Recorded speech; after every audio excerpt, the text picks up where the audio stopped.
Dari semifinal kedua Piala Presiden 2024, Arema FC melangkah ke final setelah mengalahkan Persis Solo dengan skor 2-0.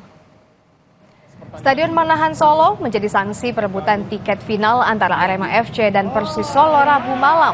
Bermain imbang tanpa gol di babak pertama, Singo Edan langsung tancap gas selepas jeda. Hasilnya gol pemecah kebuntuan hadir dari Charles Lokolingoy yang memanfaatkan blunder pemain Persis Solo.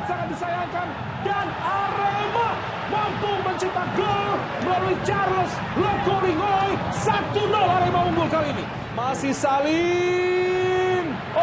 Lokolingoy. Tak cukup dengan satu gol, Arema memperlebar jarak berkat brace Charles Lokolingoy. Hingga akhir pertandingan, skor 2-0 untuk kemenangan Arema atas Persis Solo dan berhak melangkah ke final Piala Presiden 2024. Saya pikir tidak akan direview lagi ya, karena ini pergerakannya dari situasi fast break.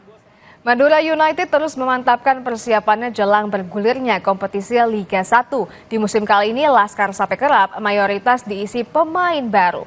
Madura United menggelar sesi latihan yang digelar di Stadion Gelora Bangkalan Rabu sore hari setelah mengikuti Piala Presiden.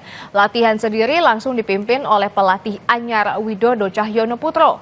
Dari 30 pemain Madura United, hanya 7 pemain lama yang merupakan wajah lama. Untuk komposisi kuota 8 pemain asing, 4 pemain diantaranya merupakan pemain asal Brasil. Sedangkan 4 lainnya berasal dari 4 negara yang berbeda. Dengan komposisi pemain ini, Madura United bertekad untuk meraih gelar juara musim kali ini.